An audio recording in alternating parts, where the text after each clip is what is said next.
This is Lecture 3 in the series Inflation and Price Controls. Good evening, ladies and gentlemen. Before I begin the subject of tonight's lecture, I will summarize for you the relevant results of the first two lectures. In Lecture 1, our objective was to find out why the general consumer price level increases. Our first step was to realize that the general consumer price level equals, indeed is, the spending for consumers' goods divided by the quantity of them sold. That is, the demand divided by the supply. It followed from this that the consumer price level could rise in only two ways. Either there had to be more spending for consumers' goods, or a smaller quantity of them sold. We then saw why the explanation had to be more spending, not a smaller quantity of consumers' goods sold. Finally, we traced more spending to the government's expansion of the money supply. Last week, in Lecture 2, we refuted the attempts to explain rising prices other than on the basis of more spending. That is, we refuted the cost push doctrine in all of its variants, namely the so-called wage push, profit push, and crisis push doctrines. We saw that all of these doctrines were the same as an attempt to blame inflation on less supply, and were therefore totally invalid. We saw that in reality, the continued existence of so-called cost push inflation is only possible on the basis of an expanding aggregate demand, namely more spending. Tonight, as promised, I am going to refute a second group of theories that are opposed to the quantity theory of money, theories which seek to keep the blame for inflation away from the government. This group concedes the fact that more demand is indispensable to inflation, but it denies that an expanding quantity of money is the cause of the growth in demand. It tries to blame something else for the growth in demand, such as an increase in the, quote, velocity of circulation of money, an expression I will explain shortly, or the existence of inflation psychology, the use of credit cards, the granting of consumer installment credit, or the, quote, greed of consumers. The most important doctrine in this group is the first one, the one that tries to blame inflation on an increase in the velocity of circulation of money. That is, on an increase in the speed with which a given quantity of money is spent. I call this doctrine simply the velocity doctrine. It is the most important because it embraces all of the others, and because it is widely taught to college students in a deliberate attempt to undercut the quantity theory of money. I will first present the velocity doctrine and then refute it. Let us begin by understanding just what is meant by the expression the velocity of circulation of money, or simply velocity for short. It is the number of times that the average dollar of the money supply is spent during the year. I will repeat this definition. The velocity of money is the number of times that the average dollar of the money supply is spent during the year. Arithmetically, velocity is always equal to the amount of spending during the year divided by the quantity of money. Just take the quantity of money, divide it into the amount of spending, and the result is velocity. Or, as I express it in the handout you have before you, velocity of circulation, this is on page 2 of the handout, velocity of circulation equals aggregate demand divided by the money supply. V equals D over M.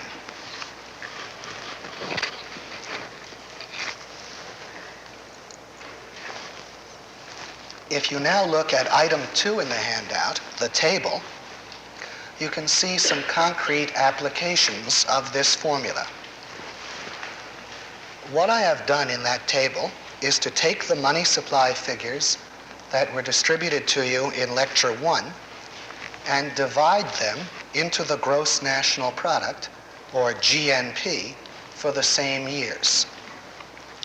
GNP is an approximation to consumer spending.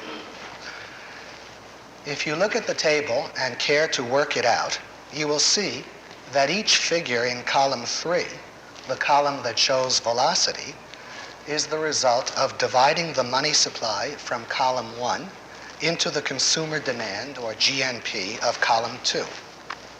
For example, the 26.2 billion money supply of 1929 goes into the 103.1 billion GNP of 1929 about 3.9 times.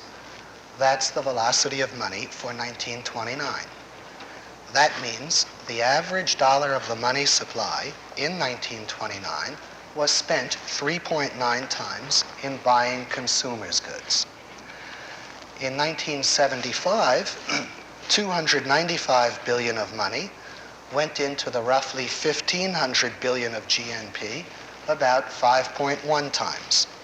That's the velocity of money for 1975. So in that year, the average dollar was spent 5.1 times in buying consumers' goods. Now we are in a position to understand what the velocity doctrine is. The velocity doctrine is the claim that the increase in aggregate demand is not the result of a larger quantity of money, but of a more rapid spending of a given quantity of money. That is, of a higher velocity of money.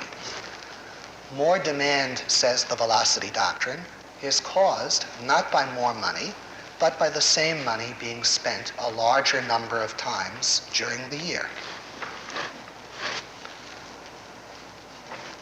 The velocity doctrine can be expressed in terms of the equation that appears as item 3 in the handout that was distributed to you. That equation reads, money supply times velocity of circulation equals aggregate demand, or MV equals D for short. This equation is obviously derived from the equation in item 1. It is the equation in item 1, but with both sides multiplied by m. Now I want to say that I do not object to this equation, mv equals d. It is a perfectly correct equation. The money supply times the number of times the average dollar of the money supply is spent during the year definitely does equal the total spending for the year. What I object to is the use the velocity doctrine makes of this equation.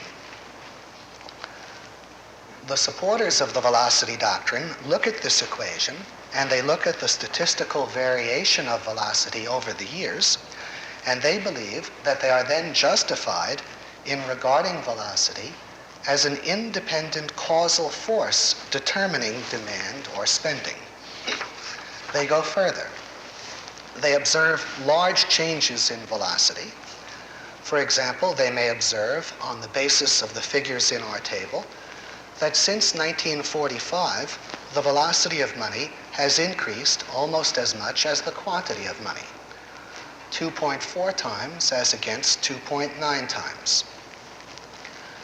On the basis of such observations, they conclude that changes in velocity are at least as important as changes in the quantity of money. And then, with no further evidence of any kind, they leap to the conclusion that changes in velocity are far more important than changes in the quantity of money, and that changes in the quantity of money are unimportant. The supporters of the velocity doctrine argue that such statistics suggest the possibility that even if the money supply had not increased, the same increase in spending as occurred between 1945 and 1975 could have been achieved by a still greater increase in velocity. Indeed, say these economists, the possibility must be left open that not only major, but limitless increases in demand can occur strictly on the basis of velocity increases, and therefore that increases in the quantity of money are of no significance at all. For example, they would argue that our present money supply of about $300 billion could support not only the present consumer spending of about $1,500 billion, but a consumer spending of 2, 3, 10, or 100 times more, just by being spent faster. Allegedly, no increase in the quantity of money would be required.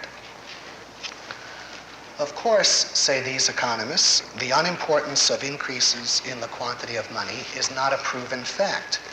It is merely a logical possibility based on their ability to imagine increases in spending corresponding entirely to increases in velocity. However, conclude these economists, until the evidence is in disproving this alleged logical possibility, we cannot be at all certain of the importance of increases in the quantity of money. And because we allegedly cannot be certain, we must not point the finger of guilt at the government. The government must be allowed to go on expanding the quantity of money as rapidly as it likes. This is the velocity argument. It is fallacious from beginning to end.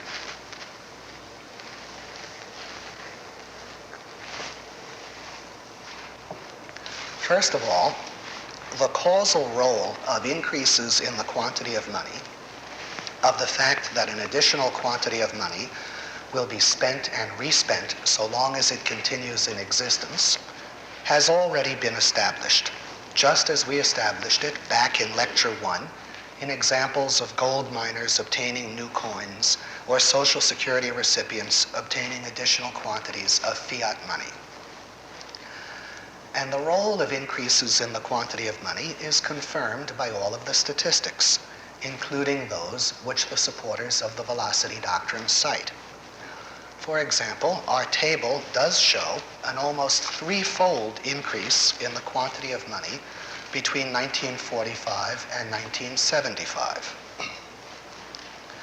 This is hardly a basis for denying the importance of the increase in the quantity of money in expanding demand. Nevertheless, the supporters of the velocity doctrine simply choose to ignore all knowledge of the effects of an increase in the quantity of money, and to claim that because something else, besides the increase in the money supply, appears to have a major independent effect on demand, the money supply has no effect. But there is much more to say against the velocity argument. As I will prove shortly, the truth is that the most important cause of changes in the velocity of money are changes in the quantity of money. I will show that changes in the velocity of money are not an independent causal determinant of spending at all. For the most part, they are simply the reflection of the indirect influence of changes in the quantity of money. Let us begin our critique by understanding more fully the nature of the velocity of money. It is not an entity, and it has no independent existence. It is a mere mathematical expression found by dividing demand by the quantity of money, as we have seen. If you recall, that is how each value of velocity was derived in the table you have, which is why I show velocity in the last column, to indicate that it is derived from the other two. As such, velocity is not the cause of anything. It is always the reflection of other factors which are the real causes. Now I will show that what velocity reflects is the desire of people to hold money in reserve as an asset. By this expression, I refer to the fact that individuals and business enterprises need to hold money in order to make purchases and pay bills in the future. They cannot spend their full money holdings all at once in the present because they need to hold money in reserve in order to meet these future obligations. In order to understand what determines velocity, we need to know what determines the desire of people to hold money. Because the greater is the desire to hold money, the smaller will be velocity. The smaller is the desire to hold money, the greater will be velocity. The reason for this relationship between velocity and the desire to hold money can be understood by considering the case of any given individual who owns money. Suppose we have an individual who owns $1,000 in the form of currency or a checking deposit. If this individual feels that he needs to hold, say, $700 out of this 1,000 in order to make purchases or pay bills in the period starting 1 week from the present, then the most he can afford to spend out of his $1,000 this week is $300. If, however, he should decide that he only needs to hold, say, $600 for the period starting a week later, then this week he could afford to spend $400 out of the 1,000 he owns. Clearly, the individual's ability to spend the money he owns is greater the less of it he needs to hold for the future, and is less the more of it he needs to hold for the future. It follows that anything that occurs which makes individuals decide to reduce the cash they hold for the future will increase spending and therefore velocity. By the same token, anything that occurs that makes individuals decide that they need to increase the cash they hold for the future will reduce spending and therefore velocity. We are now in a position to see how changes in the quantity of money are the principal factor responsible for changes in the velocity of money. Because, as we will see, changes in the quantity of money are the major factor causing changes in the desire to hold money. Specifically, the more rapidly money increases, the less is the desire of people to own it. Conversely, the more slowly money increases, the greater is the desire of people to own it. I'll repeat this relation. The more rapidly money increases, the less is the desire of people to own it. Conversely, the more slowly money increases, the greater is the desire of people to own it. We can find some immediate confirmation of this principle if we ask which currencies people prefer to own and why. For example, Argentine pesos, English pounds, or US dollars. Obviously, the peso is the least desirable of the three currencies to own, and the dollar the most desirable. The reason the peso is the least desirable of the three is that it is the one whose quantity is the most rapidly expanded, and which therefore loses purchasing power the fastest. As a result, no one wants to own more than the barest minimum of pesos necessary to transact business in Argentina. The dollar, on the other hand, is the most desirable of the three to own because its quantity is expanded the least rapidly, and it therefore retains its purchasing power better than the others. We can find some further confirmation of this principle if we observe what has happened to the desirability of owning dollars in the last few years, as the rate at which they are increased has accelerated, and as its loss in purchasing power has become more rapid. Obviously, the desirability of owning dollars has diminished. Many people who previously owned dollar checking balances or accumulations of dollars in safety deposit boxes have switched to holding Swiss francs or to gold or silver instead. This is a factor that increases the velocity of dollars, because these dollars that were previously held as long-term cash reserves have now been thrown into active circulation.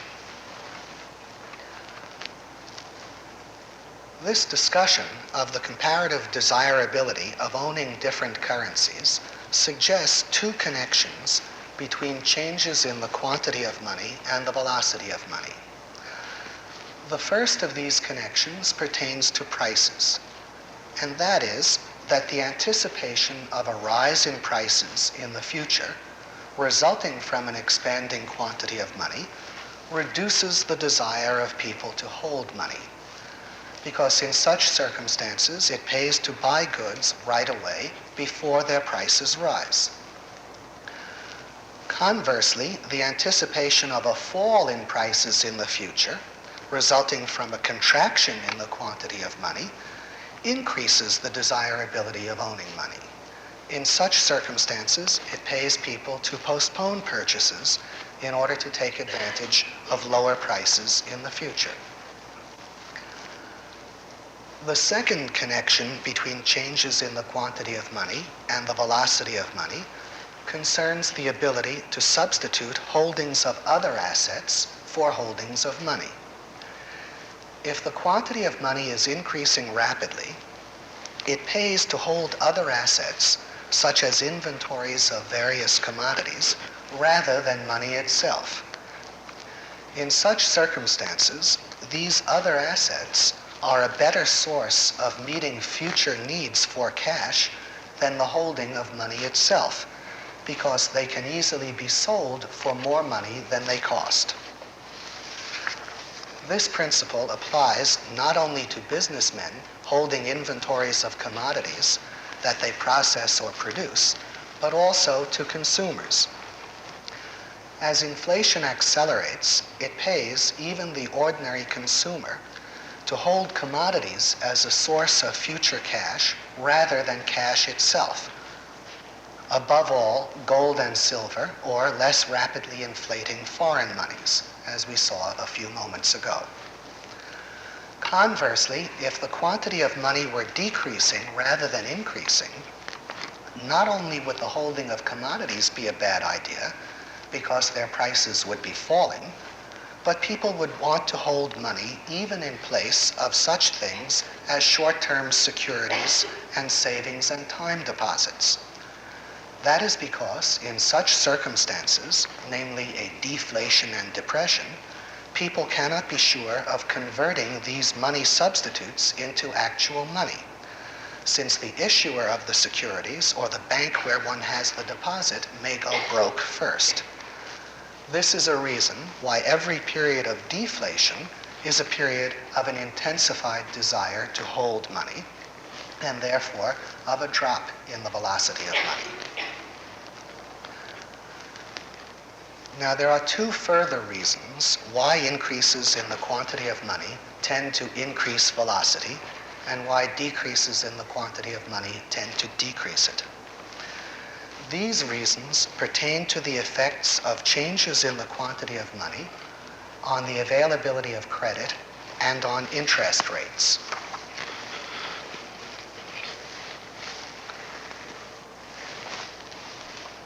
Please observe that the desire to hold money, especially on the part of business firms, is largely determined by the prospective availability of credit. If credit is expected to be easily available when funds are required, the desire to hold money will be correspondingly less. If credit is expected to be unavailable or available only with great difficulty when funds are required, the desire to hold money will be correspondingly greater. Now, the increase or decrease in the money supply is a major factor determining the availability of credit at any given time. When the money supply is increasing, a very large portion of the increase usually enters the economic system in the form of new loans, with the result that credit is made easier. This is what people have in mind when they talk of, quote, easy money. Conversely, when the money supply decreases, as in a depression accompanied by bank failures, the decrease results in a sharp reduction in the availability of credit. Consequently, an expansion of the money supply reduces the need to hold money through its effect on the availability of credit. In an economy which has become accustomed to easy money, or which offers the prospect of easy money, businessmen will consider it safe to operate with lower money balances than they would otherwise. They will expect to be able to obtain more of the money they will later require through credit at the time. Consequently, they will invest more fully, either in the purchase of physical assets or in the purchase of securities.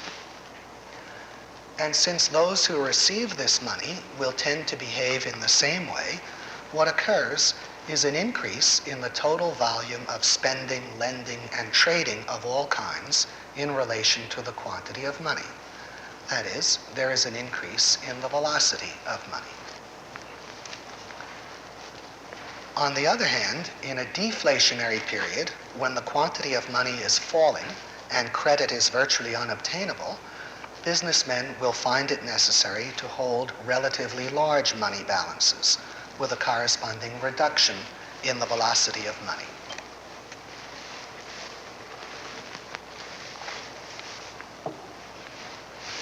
Now let us turn to the connection between money and velocity that operates through the rate of interest. In our critique of the profit push doctrine last week, we saw that an expanding quantity of money raises the nominal rate of profit, if you think back to that discussion. This rise in the nominal rate of profit brings about a rise in the nominal rate of interest.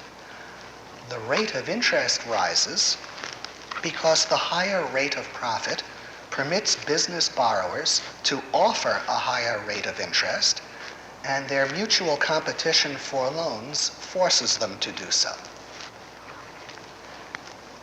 Now, the rise in the nominal rate of interest is significant in drawing out of cash holdings sums that it would not pay to invest at lower rates of interest. It does this by decreasing both the size of the principal and the period of time for which it must be invested in order to make lending worthwhile.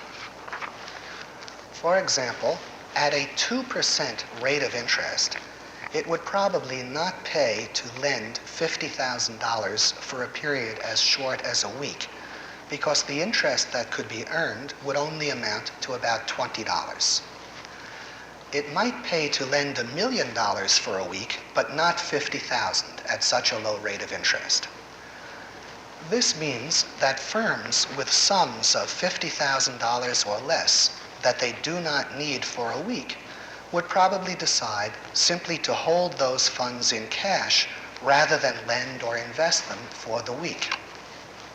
And they would probably decide to do the same even with sums a good deal larger than $50,000.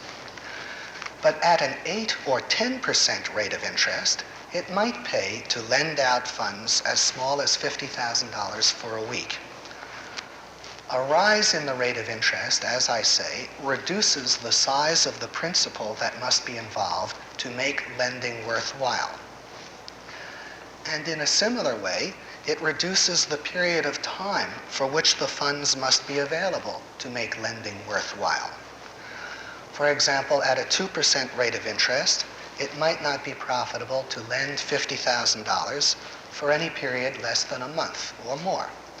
But at an 8 or 10% rate of interest, as we have just seen, it might pay to lend such a sum even for a week. It follows from this discussion that as the rate of interest rises, it becomes profitable to lend out progressively smaller and shorter-term sums. Consequently, these sums are drawn out of money holdings and into the stream of spending.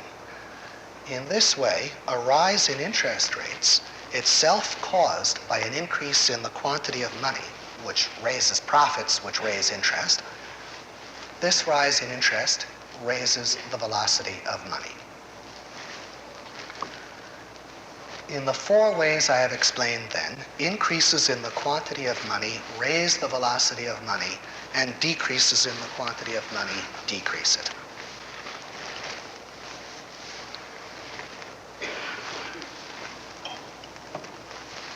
Let us now turn to the statistics of velocity, which you have on page 2 of the handout.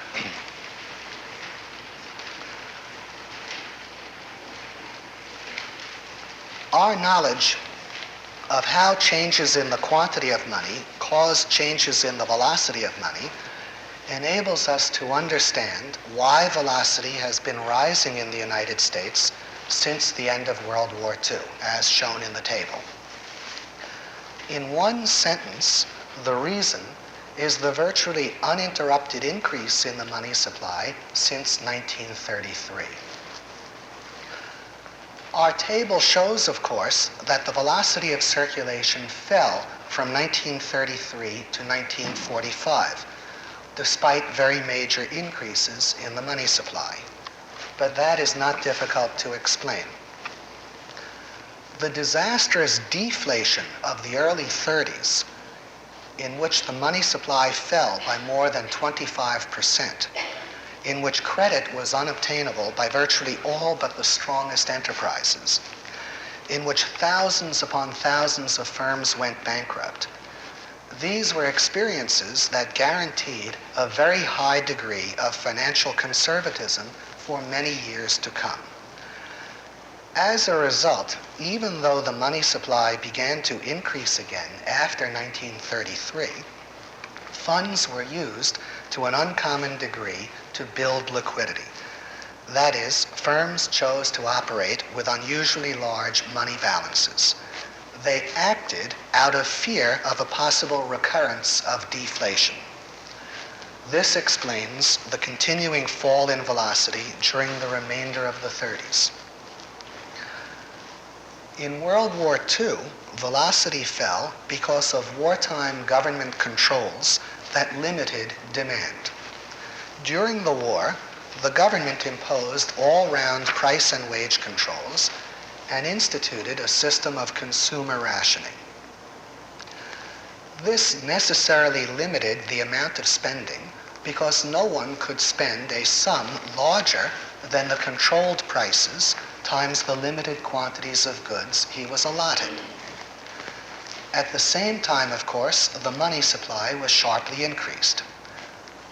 The combination of a governmentally limited demand and a sharply rising money supply mathematically necessitated a falling velocity of circulation. By the early post-war years, the memory of the Great Depression and the fear of its recurrence had largely worn off, and from this period on, the velocity of circulation began to rise. As the inflation continued and gave no sign of interruption, people came to behave accordingly. And thus, by 1965, we see velocity reaching levels in excess of the 1929 peak. The post-war increase in the velocity of circulation is exactly what we would expect on the basis of our theoretical knowledge. Consequently, it is completely mistaken to point to it as any kind of refutation of the quantity theory of money. It is itself an effect of the increase in the quantity of money and provides a further confirmation of the quantity theory of money. Now, the question may be raised of whether other factors, besides the increase in the quantity of money, can reduce the desire to hold money and thereby raise the velocity of circulation. The answer to this question is yes, but these factors are irrelevant to the problem of inflation. Such factors as the development of more rapid methods of payment, made possible by the existence of clearinghouses, increases in the speed of transporting money, and the like, can reduce the need to hold money and thereby raise the velocity of money. But the development of these factors is slow and gradual, and is accompanied by an offsetting process that largely or entirely cancels its effect on consumer demand. The offsetting process is a tendency toward need for a greater number of payments in the production and distribution of ultimate consumers' goods. For example, instead of a farmer selling his food to a consumer, he sells it to a food processor, who sells it to a wholesaler, who in turn sells to a retailer. Possibly several processors or wholesalers are involved. Such developments are continuing in our day, namely the intensification of the stages involved. Consequently, while the total spending of all types combined rises as a result of increases in the speed with which payments can be made, it does not follow that spending specifically for consumers' goods rises.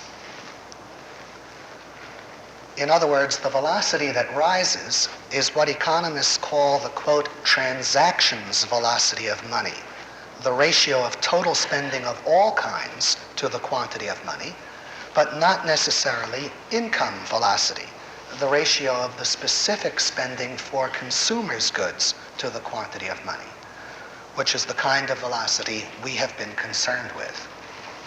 So the point here is, increases in the speed of payments can expand the total volume of spending in the economy, but much of this spending is not for consumer goods, but for different stages in the process of producing consumer goods, wholesale transactions, manufacturers' transactions, and so on.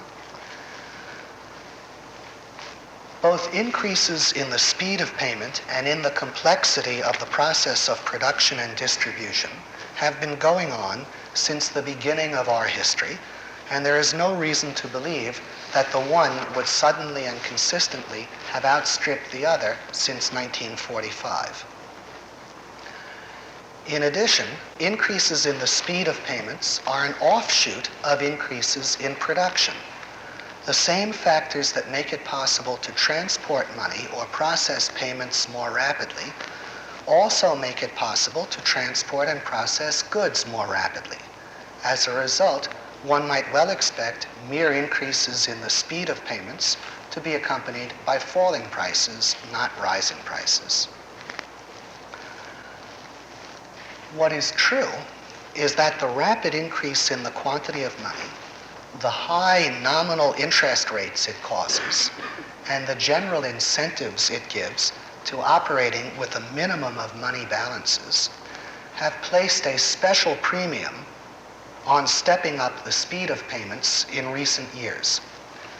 Today, for example, there are corporations that ask their customers to mail their payments to one location rather than another in order to save a day's time in the mail, so that the money may be deposited more quickly and earn additional interest.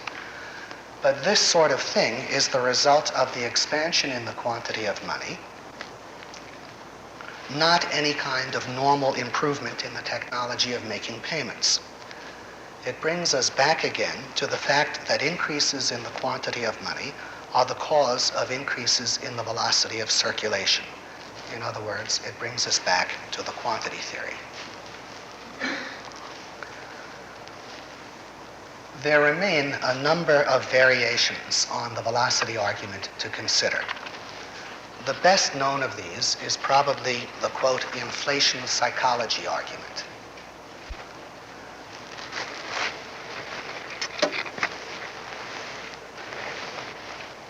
As used by its supporters, the term inflation psychology is supposed to refer to an uncaused primary. That is, people allegedly have an inflation psychology, and that is supposed to be the ultimate cause of inflation. Why they have an inflation psychology is a question that is not raised, let alone considered. Now, of course, there is such a thing as inflation psychology, but it is not a primary. It is based on the fact of inflation. It has come into existence only after many years of uninterrupted inflation. Properly understood, what the term really refers to is the various ways in which a rapidly expanding quantity of money reduces the desire of people to hold money. Properly used, the term embraces the four connections we traced between an expanding quantity of money and a rising velocity of money. Inflation psychology actually refers to more than these connections between an expanding quantity of money and a rising velocity of money that I outlined. It refers to more because these connections have an effect on prices by way of raising demand. Inflation psychology also has an influence on prices from the side of supply. That is, it influences the expectations of sellers. For example, if businessmen come to anticipate that in the years ahead, inflation will raise the replacement costs of their plant and equipment, they may begin to raise prices today in order to be in a position to accumulate sufficient replacement funds. Similarly, workers may demand wage increases in advance in order to cover the rise in prices they expect to occur over the life of their employment contracts. And lenders may demand interest rates high enough to cover the increase in prices they expect to occur over the life of their loan contracts. These forces can be considered as a kind of cost push induced by inflation itself. All of them represent a rise in prices beyond the levels appropriate to the current size of demand. They have, of course, the exact same limitations as cost push and would disappear if inflation were to stop. Now, sometimes when the government makes an effort to cut back on inflation and really does reduce the rate at which it expands the money supply for a while, some observers who are familiar with the quantity theory of money are surprised to see that prices continue to rise at a substantial rate. And they take this fact as evidence against the quantity theory, claiming that it shows that inflation psychology exists and is leading a life of its own, so to speak. The error in this reasoning is not hard to find. So long as our money is a paper money that the government can inflate as much as it likes, there is no reason for people to believe that the government will not soon resume a more rapid rate of inflation, especially in view of the fact that the whole philosophy of the mixed economy drives it to do so. In order to convince people that it is serious in its determination to end inflation, the government must restrict its increase in the quantity of money for a protracted period.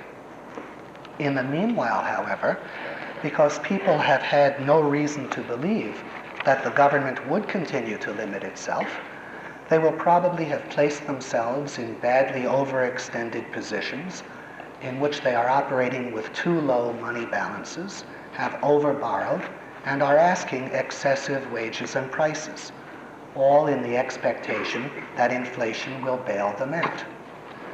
In this context, stopping the inflation or significantly restricting it must precipitate a crisis. And then the government must either allow the crisis to occur or, to avoid it, give in and fulfill people's expectation that inflation will resume. It would be a serious mistake to describe this situation by saying that the government is forced to resume inflating in response to the inflation psychology of the people. It is the government's ability to inflate and its repeated use of that ability in the past that has created the inflation psychology and that makes the consequences of finally stopping the inflation so severe. This type of situation, I want to point out, illustrates an inherent flaw of paper money. The fact that paper money can be inflated and over time is inflated causes expectations about future inflation. The existence of these expectations then makes it impossible to stop inflating without a crisis, while the threat of the crisis induces the government to resume and accelerate the inflation. Inflation psychology is an inevitable consequence of paper money and is a critical step in its ultimate downfall. Please observe that inflation psychology could not exist on a gold standard, because on such a standard it could have no factual basis. If somehow such a psychology began to develop, it would quickly run up against the fact that the money supply did not keep up with it because it simply could not. The consequence would be that any incipient inflation psychology would disappear.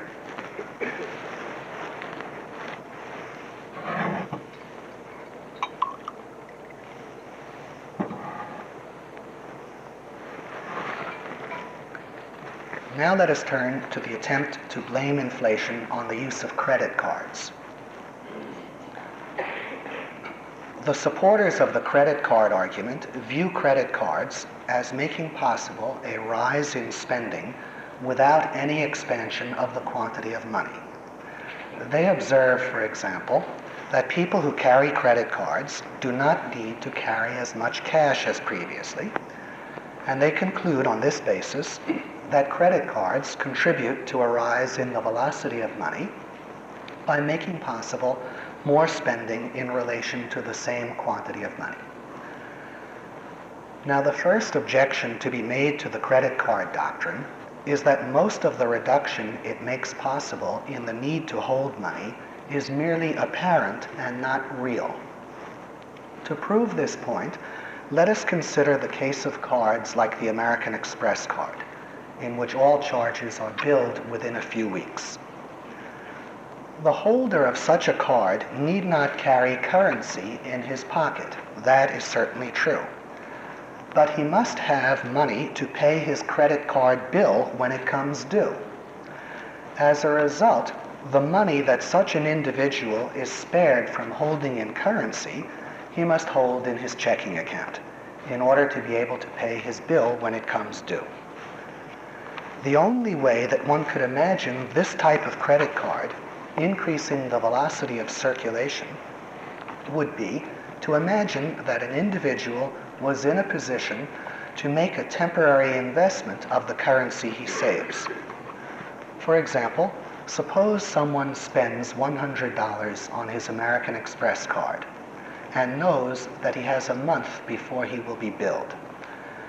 If he were in a position to take the $100 in currency he saves and invest it, and then get out of the investment right before his credit card bill comes due, then, in fact, the velocity of circulation would rise. But very few credit card holders are in this position. Perhaps some large corporations whose executives have company cards are in a position to capitalize on this type of situation.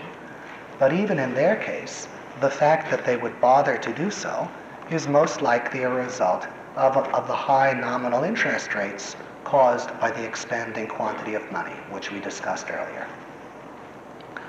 Observe further. In the case of credit cards where all the charges come due within a short period, it is probably the case that the overall need to hold money is increased rather than decreased. This is because not only must the owner of the credit card hold money to pay his bill, but in addition, the credit card company needs to hold money to pay the businessmen from whom the cardholders buy. Observe, there are now 2 transactions and the need for 2 cash holdings, whereas before there was only 1 transaction and the need for only 1 cash holding. What I mean is this. Before credit cards, an individual who went to a restaurant, say, had to carry currency to pay his restaurant bill. Now he has to hold that same money in his checking account to pay his credit card bill when it comes due. In addition, however, the credit card company has to hold money to pay the restaurant, which it must do before it collects from the cardholder. So 2 cash holdings are required in place of 1. Now, what about the kind of credit cards that can be paid off gradually over many months, like Bank AmeriCard or the MasterCharge card?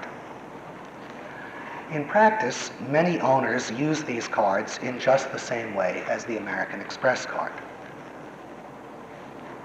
But these cards have a wider potential because they represent the granting of a line of bank credit to their holders.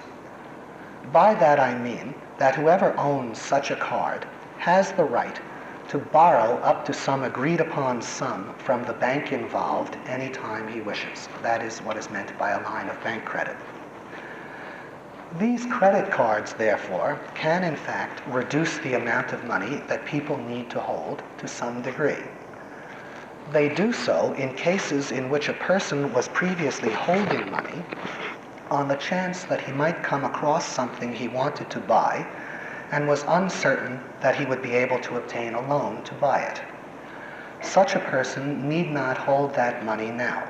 His loan is guaranteed in advance by virtue of his ownership of the credit card and the line of credit it conveys. But now we must ask the question of how it happened that the banks could extend lines of credit to people who previously would have been uncertain of being able to obtain loans for specific purposes. The answer brings us back once again to the quantity theory of money. The banks can extend additional lines of credit because they are in the position to expand the money supply by creating checking deposits that they can lend out. Thus, what we are dealing with in this case is nothing but the influence of an expanding money supply on the availability of credit, which we discussed earlier tonight. The ability of banks to expand the money supply enables them to create lines of credit not only for business enterprises, which can thereby reduce their holdings of money, but also for consumers with the same result. To the extent that credit cards do in fact raise velocity, therefore, the rise must be considered a symptom of the expanding quantity of money. Now, the objection might be made to what I have just said, that even without the bank's ability to create money, credit cards would still have come into existence and might still have reduced the need to hold money on the part of the owners of the cards. That is probably true to some extent. But in the absence of the bank's ability to inflate, the extension of additional lines of credit would be strictly limited, and the only way that the banks could extend additional lines of credit at all, whether to consumers holding credit cards or to any other type of borrower, would be as a result of additional savings on the part of their depositors. But please observe, if the base of the additional lines of credit is additional savings by the depositors, then what is presupposed at the very beginning is a corresponding reduction in consumer demand, because the depositors can save more only in degree that they consume less. Credit and lines of credit based on savings, therefore, do not raise the overall spending for consumers' goods, because the origin of such credit and such lines of credit is a reduction in the spending for consumers' goods on the part of the depositors. What happens in this case is not an increase in spending, but a transfer of spending power from the bank's depositors to the bank's borrowers. To put this as succinctly as possible, saved credit is not inflationary. The granting of saved credit is not inflationary. Only credit based on the ability to expand the money supply is inflationary. This last observation applies to a further attempt to explain inflation, namely to the doctrine that inflation is the result of the granting of consumer installment credit. According to this doctrine, prices are rising Because the granting of consumer installment credit enables consumers to make an additional demand for goods. Now, this doctrine is true to the extent that the credit is granted on the basis of newly created money. But it is false to the extent that the credit is granted out of saved funds. Because to the extent that consumers obtain credit out of saved funds, the savers have first had to restrict their consumption before the consumer borrowers can expand theirs. There is no increase in overall consumer spending here, but just a transfer of spending power from one set of buyers to another. Consequently, once again, we have a case in which an opposing doctrine turns out to confirm the quantity theory of money, because the only way the installment credit doctrine could be true is on the basis of an expanding quantity of money. The last opposing doctrine on inflation to be considered is the claim that inflation is the result of the consumer's, quote, greed. Sometimes it is the consumer's mere desire for a better life that is named as the cause of inflation, and in those very words. Insofar as this doctrine differs from the installment credit doctrine, its supporters appear to have in mind a case in which the consumers simply go out and overbid one another in their desire for more goods. It is possible that the supporters of the doctrine have in mind the scene of an auction in which the bidders scramble for a limited number of items and drive prices to high levels in their enthusiasm. Now, such action on the part of the consumers could explain how the price of a few items might rise, but it cannot explain how the general price level rises. It cannot because it does not tell us where the consumers obtain the money to start spending more for everything. If the consumers do not have more money available in toto, then they can bid up the prices of some things only by correspondingly reducing their purchases of other things. But that implies that the prices of these other things tend to fall. No problem of inflation would exist, therefore. I will not attempt to follow the greed doctrine in all the possible twists and turns it might take at this point, because no one, to my knowledge, has actually presented any kind of clear-cut exposition of the doctrine. So I will not create arguments for myself to refute that the doctrine's own supporters have not created. I will simply observe that what the doctrine is citing as the cause of higher prices is people's desire for a higher standard of living. Now, not only is this not a cause of higher prices, but in reality, it is the cause of lower prices. Because what people must do to raise their standard of living is produce more. And this is exactly what everyone tries to do who is seriously interested in improving his standard of living. From the inventor or businessman who develops a new industry or better method of production to an ordinary worker who upgrades his skills. We have now concluded our examination of all the theories offered as alternatives to the quantity theory of money. We have seen that each of them serves to confirm the quantity theory of money. I believe that it is fair to say that we can now regard the quantity theory as proven. And that means, of course, that we must accept the government's responsibility for inflation as an established fact. It is in this light that we must regard the government's attempts to control prices. Before turning to the subject of price control, however, I must point out that our discussion of inflation has not exhausted the subject by any means.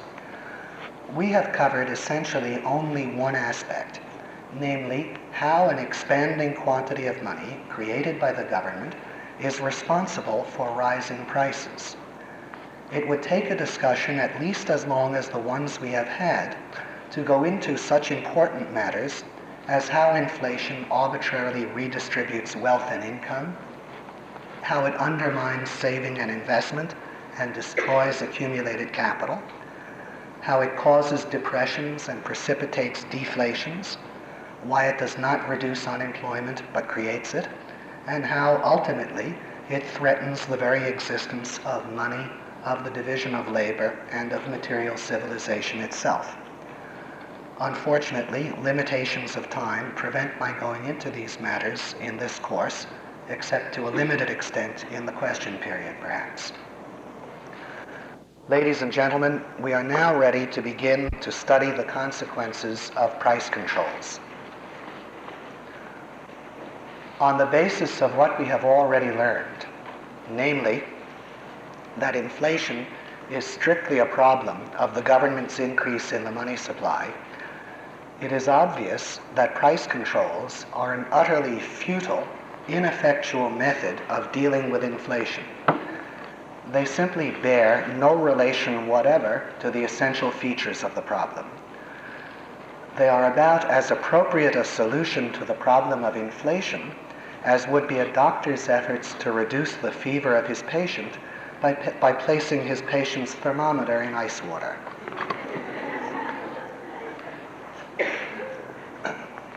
But controls are not merely ineffectual, they are positively, disastrously harmful. In order to understand why and in what ways, however, we must first develop an understanding of how a free market, a market free of price controls, operates. This will occupy us tonight and for the next 2 lectures. Even in the course of this discussion of the free market, however, we will be able to make a number of important direct applications to price controls, because we will be able to trace out how a free economy would behave differently in cases in which we presently have price controls, or would have behaved differently in cases in which we have recently had them. My theme in discussing the free market will be the socially harmonizing and benevolent influence of the profit motive.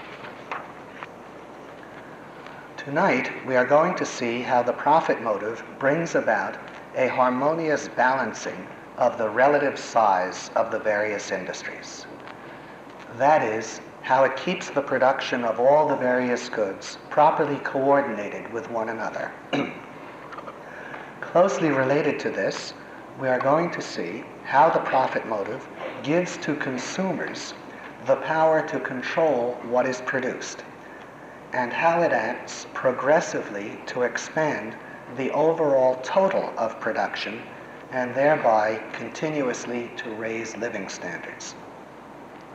Finally, in the light of the knowledge we will have gained, at the close of this evening's lecture, we will examine some cases of existing price controls and observe the difference that their repeal would make. The best way to begin our discussion is with the establishment of a very simple and very important principle, and that is that there is a tendency in the free market toward the establishment of a uniform rate of profit on capital invested in all the different branches of industry. I'll repeat this. There is a tendency in the free market toward the establishment of a uniform rate of profit on capital invested in all the different branches of industry. In other words, there is a tendency for capital invested to yield the same percentage rate of profit, whether it is invested in the steel industry, the oil industry, the shoe business, or wherever. The reason for this tendency is that investors naturally prefer to earn a higher rate of profit rather than a lower rate of profit. As a result, wherever the rate of profit is higher, they tend to invest additional capital, and where it is lower, they tend to withdraw capital they have previously invested. The investment of additional capital in an initially more profitable industry, however, tends to reduce the rate of profit in that industry, because the effect of the investment of additional capital is to increase the industry's production and thus to reduce the selling prices of its products. As the selling prices of its products are pushed down closer to its costs of production, the rate of profit earned by the industry necessarily falls. Conversely, the withdrawal of capital from an initially less profitable industry tends to raise the rate of profit in that industry, because less capital means less production, higher selling prices on the reduced supply, and thus a higher rate of profit on the capital that remains. To illustrate this process, let's assume that initially the computer industry, say, is unusually profitable, while the motion picture industry is earning a very low rate of profit or incurring actual losses. In such conditions, people will obviously want to invest in the computer industry and to reduce their investments in the motion picture industry. As investment in the computer industry is stepped up, the output of computers will be expanded. In order to find buyers for the larger supply of computers, their price will have to be reduced. Thus, the price of computers will fall, and as a result, the rate of profit earned in producing them will fall.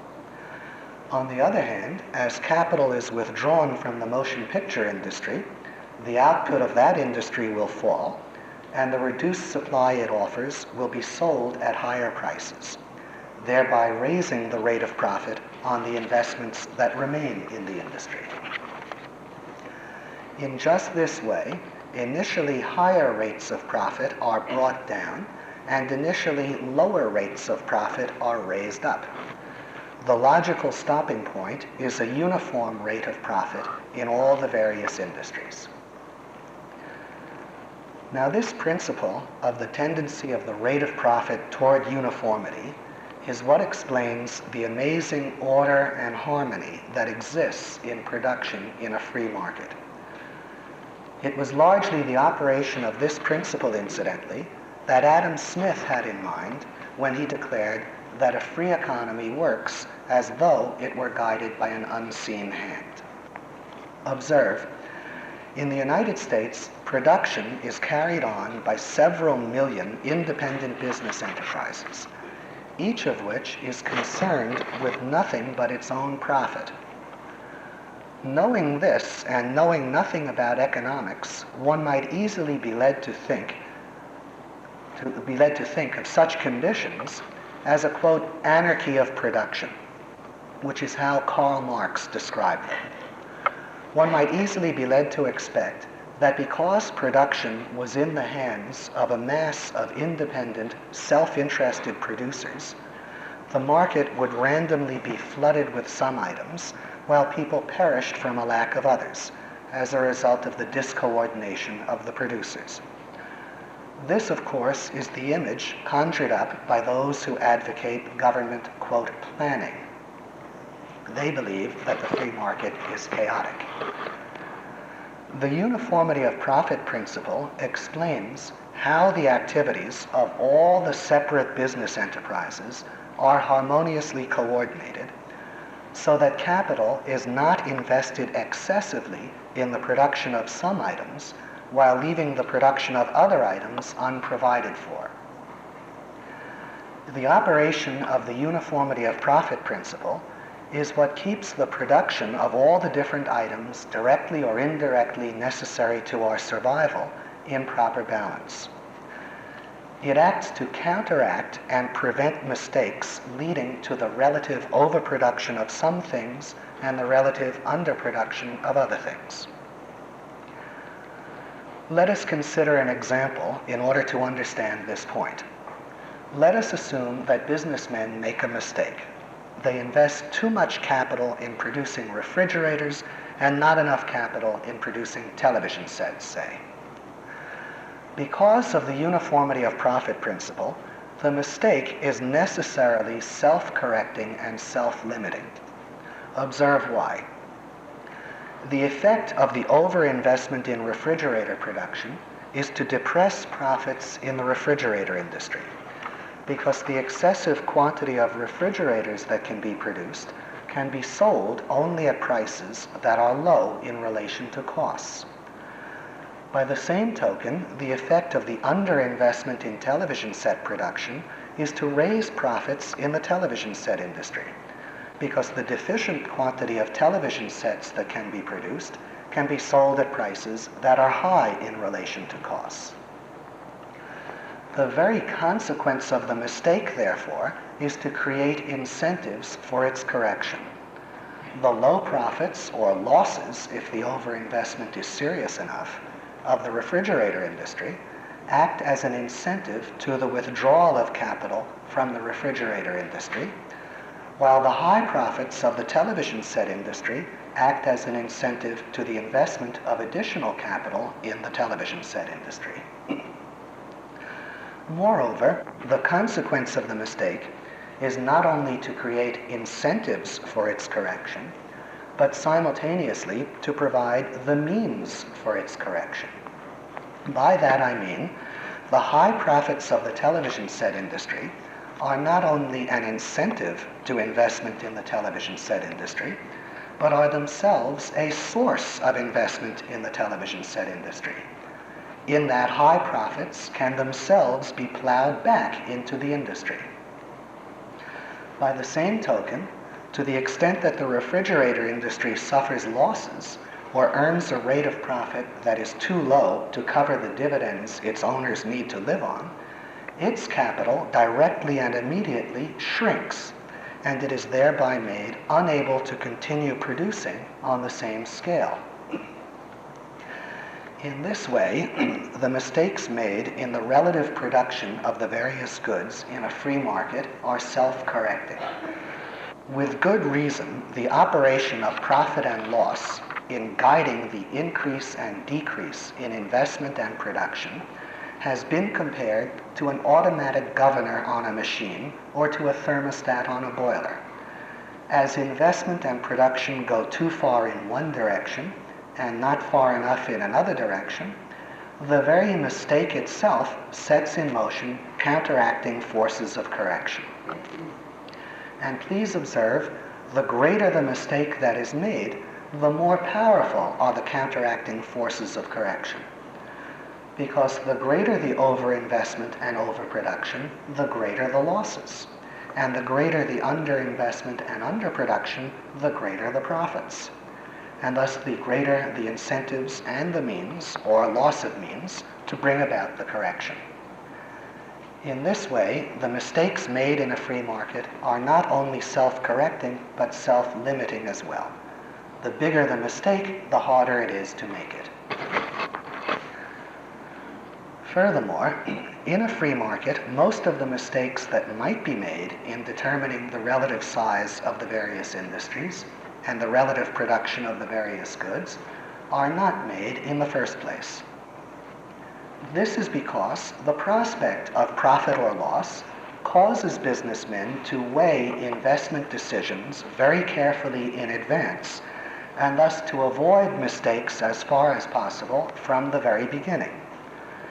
Please observe that in seeking to avoid losses, businessmen necessarily aim at avoiding overinvestment and overproduction.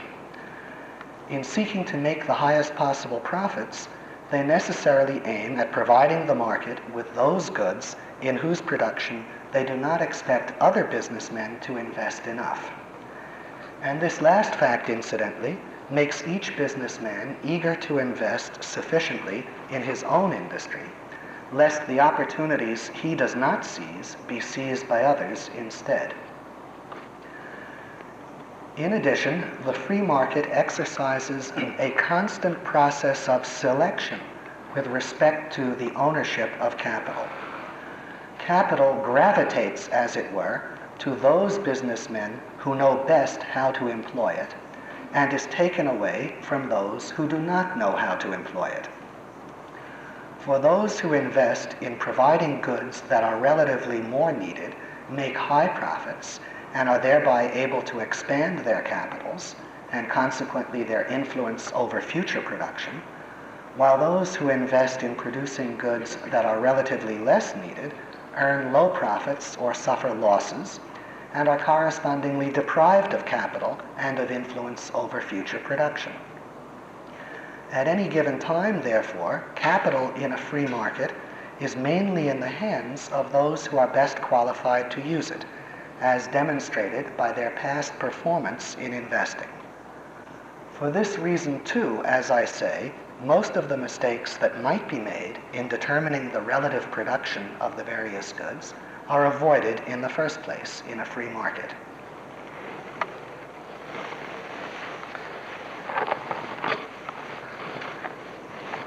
The uniformity of profit principle not only explains how a free market prevents and counteracts such mistakes, but also how the consumers in a free market have the power of positive initiative to change the course of production. All the consumers need do to cause production to shift is to change the pattern of their spending. If the consumers decide to buy more of product A and less of product B, the production of A automatically becomes more profitable and that of B less profitable. Capital then flows to A and away from B. The production of A is thus expanded and that of B contracted, until once again both A and B afford neither more nor less than the general or average rate of profit. Of course, businessmen do not sit back and passively wait for the consumers to shift their demand. On the contrary, businessmen seek to anticipate changes in consumer demand and to adjust production accordingly. And of course, they seek to constantly introduce whatever new or improved products they believe are of such nature as to attract a sufficient consumer demand once the consumers learn of the product. Businessmen will produce anything for which they believe consumers will pay profitable prices, and they will cease to produce anything for which the consumers are unwilling to pay profitable prices. In this sense, business is totally at the disposal of the consumers. The consumer is king, as the saying goes. It should not be difficult to see that the real advocates of the consumers, their virtual agents, are businessmen seeking profit, not the leaders of groups trying to restrict the freedom of businessmen to earn profits. Such groups, called ironically the consumer movement, seek to force businessmen to produce things the consumers do not want to buy, like automobile seatbelts, and to prohibit them from producing things the consumers do want to buy, like breakfast cereals that are enjoyable to eat.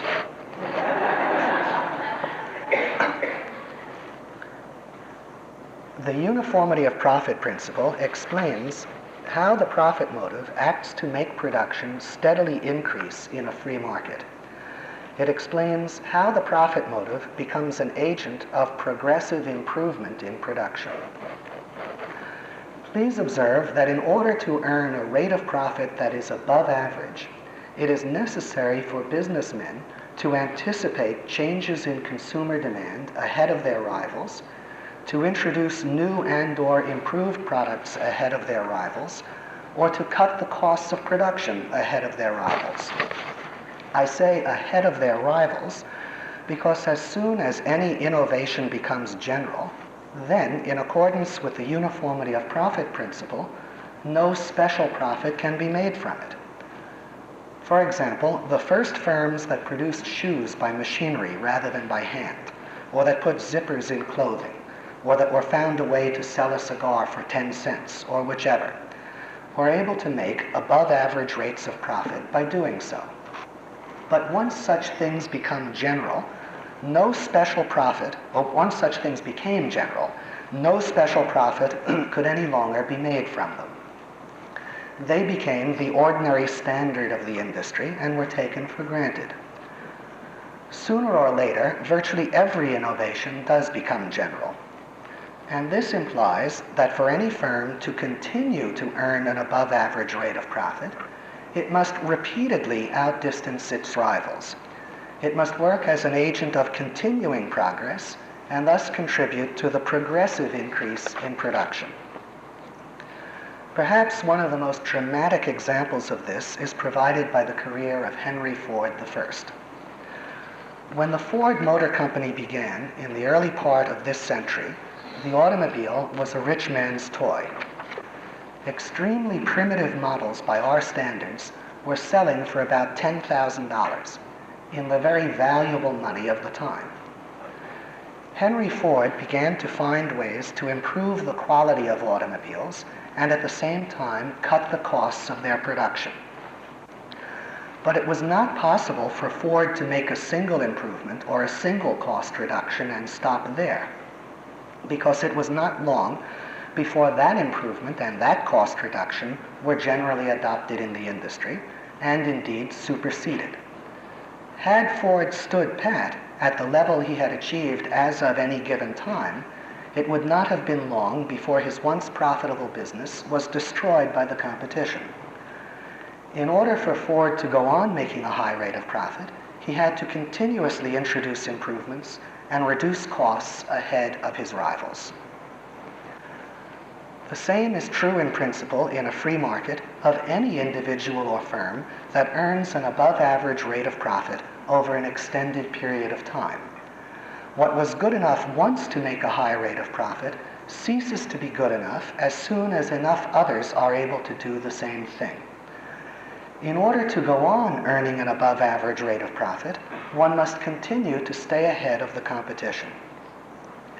By the same token, any business that stands pat is necessarily finished in a free economy, no matter how great its past successes. Because the technological advances of each earlier generation are progressively reduced to the status of primitive gropings from the standpoint of a technologically more advanced later generation. Think how absurd it would be in virtually any industry to try to make money today by producing with the most advanced, most profitable technology of 1900, 1920, or even 1950, and not bothering to adapt to the changes that have taken place since then. Now, I want to explain in a little more detail just how the competitive quest for an above-average rate of profit expands the total of production in the economic system. It is probably almost self-evident that the introduction of new and/or improved products constitutes an increase in production, or is a source of an increase in production. One has only to think of such cases as the automobile replacing the horse and buggy, or the automobile with a self-starter replacing the hand-cranked automobile, or such cases as the tractor bringing about a vast increase in the production of agricultural products, or the electric motor bringing about a vast increase in the production of all kinds of manufactured goods. It may be less obvious, however, how the day-by-day attention of businessmen to costs and their constant effort to reduce the costs of production are no less a source of the increase in production. Still less obvious is the role in increasing production that is played by correct anticipations of changes in consumer demand. Therefore, let us briefly consider the contribution of these factors to increasing production. This is the end of Side B. Please go on to the next cassette, beginning with Side C.